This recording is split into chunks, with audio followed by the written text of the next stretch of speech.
Hello and welcome back to the Essex Allotment farm. We're only on week 3, but things have progressed quite a bit, as you can see behind me.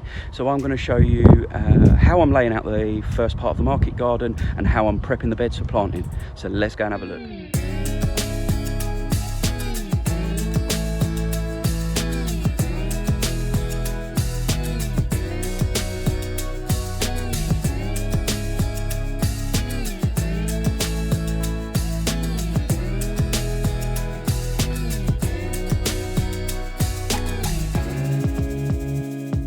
So I'm over here next to what I've named Block A. Now, it may seem a little bit strange, but because I've only got one block so far, I'm only working on one block. But the idea being, as I said in the intro, that this will be the design and block structure that I'll take as and when I feel that I need to extend the farm. So we're going to have a look at it in a little bit more detail. And I'm going to start with just a basic layout and the fencing. So let me show you around. So the layout of my standard block will be 11 beds, and it will be 10 standard beds, which for me is 75 centimetres wide by 15 metres long, and one perennial bed at the far end, as you look at this picture, that will be just over 1 metre wide with 40 centimetres paths in between every single bed.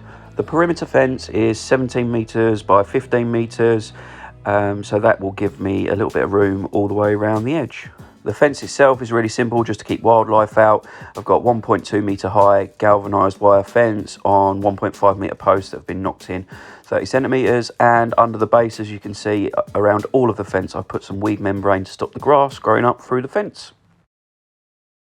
So that is the basic layout of the farm. It's really simple and leaves some space, like I've said, for a perennial bed up the top of the block. And as I said in the earlier clips, my plan as and when I need to extend is to replicate this exact same block next to and parallel to all the beds on this one further up the field over there, or right next to this one but further along the field, and use this as the marker and the template for everything that happens from here on in.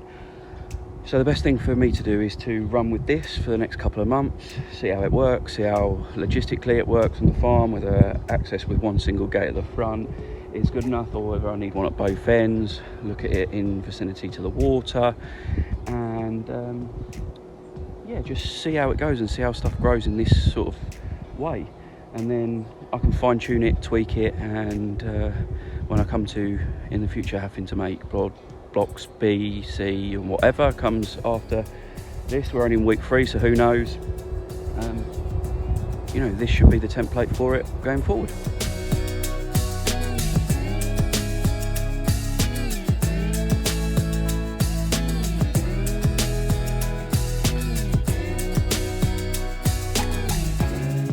Okay, so I'm going to talk about how I've prepared the beds ready for planting. I've got 3 ready so far. Touch a little bit on the weed pressure that you can see about and what I'm going to do about that.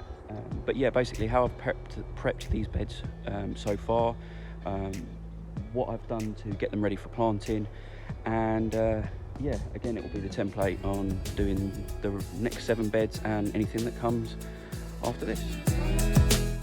So as I said, the beds are 75 centimetres wide, and I've just put some strings down to mark those out, and the paths are 40 centimetres wide, and I've also stringed those as well so I get nice neat lines when both the path and the compost is down. As you can see, every bed's got its own little marker post to mark out the paths and the bed spaces. These will be permanent so that I can reattach string lines to them whenever I need to reshape the beds or whenever I'm changing from one crop to the next. The bed prep I've used is really simple. I've gone down the path with a shovel and just taken the top layer of the paths off and put them into the beds.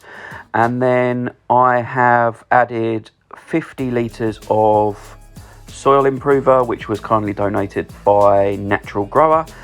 And then I've mixed that with 200 litres per bed of a good quality peat-free organic compost. Then I've just simply mixed this all together and raked it out flat, ready to put my top layer of mulch on the beds. As a mulch, I'm using a really quite poor quality compost. It's still quite woody and got a lot of breaking down to do, but when you're only using that as a mulch, it isn't really a problem.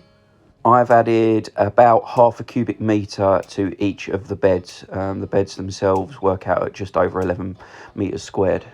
Then all I've done is simply raked it flat and neatened up all of the edges. So aesthetically it's quite pleasing.